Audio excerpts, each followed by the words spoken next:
Bab 41. Ungkapan perasaan. Hari sudah semakin sore. Eliana sudah mulai gatal dengan tubuhnya yang memakai pakaian si tukang kebun. Ingin rasanya ia membersihkan diri dan mengganti pakaiannya dengan pakaian tidur yang nyaman. Namun, pria itu masih saja ada di rumahnya. Lebih tepatnya, di rumah khusus untuk para pelayan. Eliana menjadikan tempat tinggal para pelayan itu sebagai rumah dirinya dan sang ibu.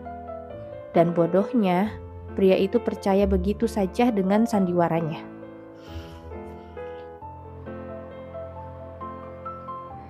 Sekarang, para pelayan itu terpaksa harus mengungsi ke dapur yang ada di rumah besar. Mereka berdesak-desakan tidur di salah satu kamar yang ada di sana sebelum David pergi dari rumah ini. "David, sebaiknya kau menginap di hotel saja. Aku tidak enak pada Tuan Louis karena kau menginap di rumahnya," ucap Eliana pada David. Mereka berdua sedang duduk di kursi kayu yang ada di depan rumah itu. "Apa kau bilang, Tuan Louis?" tanya David tiba-tiba. Alisnya terangkat, dengan sorot mata tajam menatap Eliana. "Bukankah tadi kau memanggilnya kakek?" David tidak tuli. Ia mendengarnya sendiri bahwa Eliana memanggil Tuan Besar Louis dengan sebutan kakek. Itu karena aku sudah dianggapnya sebagai cucu sendiri, seperti halnya Rosiana," jawab Eliana dengan gugup. "Apa benar seperti itu?" tanya David penuh rasa curiga, sama sekali tidak percaya dengan alasan Eliana. Iya, tentu saja itu benar. Jika tidak, mana mungkin aku berani memanggil majikan ibu dengan sebutan kakek," jawab Eliana semakin gugup. Ia segera memalingkan muka, menyembunyikan kegugupannya di depan pria itu. "Awas saja jika sekali lagi kau membohongiku, aku tidak akan memaafkanmu," ancam David, membuat Eliana ketakutan. Tapi dipikir lagi, untuk apa dirinya takut dengan ancaman David? Toh mereka menikah karena paksaan, bukan karena ada hubungan yang spesial. Terakhir kali Eliana berada di rumah David, keduanya seolah sepakat untuk saling menjauh. Tapi sekarang,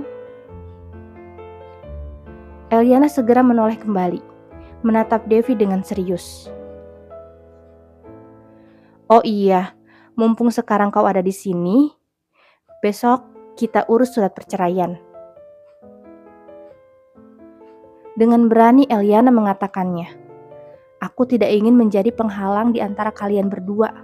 Setelah kita bercerai, kau bisa segera menikah dengan Isabel." Tapi, jika David menikah dengan Isabel, kemungkinan perusahaan Danu akan bangkrut itu semakin jauh. Perusahaan Danu tidak akan bangkrut, dan kita tidak bisa membeli perusahaan itu. Eliana bingung dengan kedua hal ini. David pun menoleh, melihat Eliana yang duduk di sampingnya. Ia melihat kelembutan di wajah wanita itu. Tidak ada lagi emosi dan rasa kesal di wajahnya. Kini, yang ada hanya wajah cantik dan lembut. Mereka pun mulai berbicara santai. David bersandar ke sandaran kursi sambil menatap langit sore yang sudah mulai menggelap. "Sudah berapa kali kukatakan padamu, selamanya aku tidak akan menikah untuk yang kedua kalinya. Jikalau memang harus berpisah dengan istri pertamaku, mungkin kedepannya aku tidak akan menikah lagi. Karena menikah dalam hidupku hanya terjadi satu kali," ucap David dengan pelan.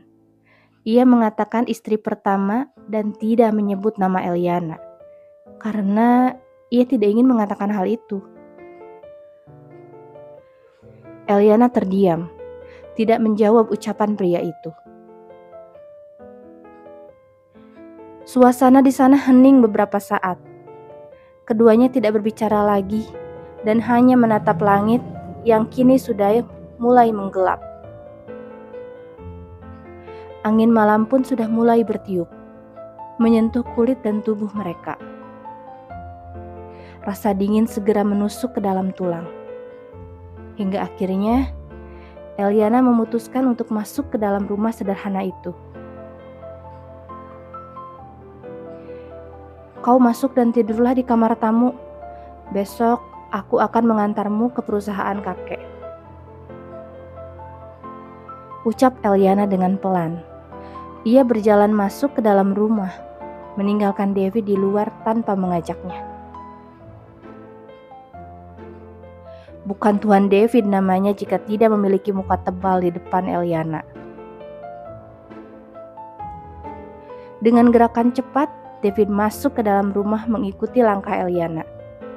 Ia menutup pintu rumah dengan satu kaki, lalu menarik tubuh Eliana dan menekannya ke dinding. Eliana, lirih David dengan suara berat. Ia sedang bergelut dengan perasaannya. Di satu sisi, ia sangat membenci Eliana karena telah berbohong dan menjadikan dirinya sebagai alat untuk mendapatkan uang.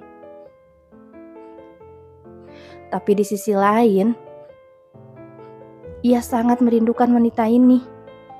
Beberapa minggu tidak bertemu, dirinya tidak bisa tidur nyenyak. Walau di dalam hati merasa benci, namun di dalam otak dan pikirannya selalu memikirkan Eliana.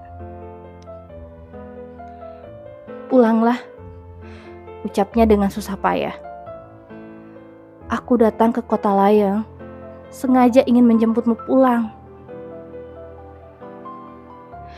Aku sengaja meninggalkan semua pekerjaan di kantor hanya untuk datang kemari. Bawa juga ibumu pulang ke kota Paris bersama kita. Tidak perlu lagi dia bekerja di rumah ini. Tambah David dengan penuh ketulusan. Sekarang kita pulang ya, pucuk David dengan lembut. Ia sudah tidak punya cara lain lagi untuk membuat wanita ini pulang bersamanya ke kota Paris. Menggunakan kartu kredit sebagai alasan, itu sudah tidak mempan lagi. Dengan cara kerjasama dengan Tuan Louis, tidak selamanya dirinya bisa tinggal dan menumpang di rumah ini agar setiap hari bisa bersama dengan Eliana. Jadi, aku ingin kita baikan. Hah? Baikan? Apa maksudmu? Eliana masih bersandar di dinding, ditekan oleh pria itu, dan ditatap dari dekat hingga dirinya sangat gugup. Apalagi mendengar ucapan David itu, ia semakin salah tingkah. Ya, kita baikan, David membenarkan. Kau dan aku, kita kembali hidup bersama. Tidak peduli kita dipertemukan dalam situasi seperti apa, hingga kau terjebak pernikahan denganku. Yang jelas, sejak pertama kali melihatmu di pinggir jalan, aku sudah tertarik kepadamu. Ketika Edwin tidak sengaja menabrakmu, aku bisa saja membawamu ke rumah sakit. Tidak perlu merawatmu di rumah. Tapi tidak kulakukan. Aku sengaja ingin merawatmu di rumah, memaksa Felix untuk selalu ada 24 jam jika kubutuhkan. Itu semua kulakukan karena aku menyukaimu. David, Eliana terpaku di tempat. Kakinya terasa lemas, jantungnya berdetak sangat cepat mendengar semua ungkapan perasaan pria itu. Apa ini semua benar? Dari awal David sudah menyukaiku? Sudah berapa kali aku meminta Edwin untuk mencari tahu tentang identitasmu, tapi dia tidak berhasil. Itu semua kulakukan karena aku sangat tertarik kepadamu dan juga tertarik dengan kehidupan pribadimu.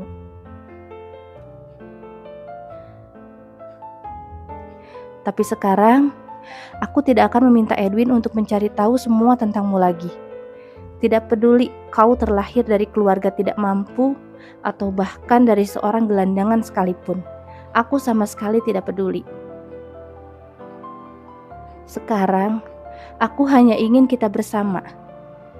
Eliana, kumohon, kembalilah pulang bersamaku ya.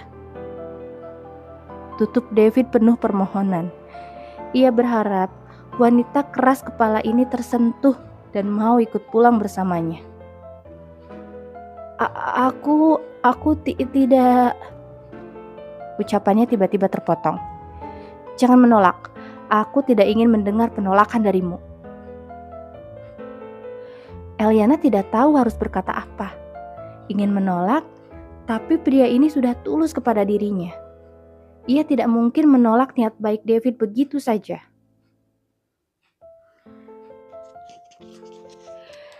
Setelah berpikir beberapa saat, akhirnya Eliana mencari alasan yang tidak mungkin pria itu lakukan. Aku ingin pulang naik pesawat pribadimu seperti waktu itu. Jika tidak, aku tidak mau. Eliana segera mendorong pria itu, berjalan menjauhi David. Akhirnya, ia bisa bernapas dengan lega setelah tadi menerima tekanan perasaan dari pria itu. Baik, aku akan menghubungi Edwin sekarang. Jangan, bagaimana ini? Tiba-tiba David mengambil ponsel dari dalam saku jasnya, menghubungi Edwin, lalu meminta asistennya itu untuk segera menjemputnya pulang menggunakan jet pribadi. Ia tidak menerima alasan apapun dari Edwin. Sekalipun itu, tidak adanya pilot yang mau membawa jet pribadinya di malam hari. Pokoknya, David tidak peduli. Ia ingin Edwin segera datang. Apa yang harus aku lakukan? Eliana gelisah memikirkan hal itu. Ia hanya bisa berharap Edwin gagal dan tidak jadi datang malam ini. Bersambung. Hai teman-teman, terima kasih sudah menonton video tersebut. Jangan lupa untuk menonton video selanjutnya yang akan tayang besok insya Allah. Assalamualaikum warahmatullahi wabarakatuh. Jangan lupa subscribe.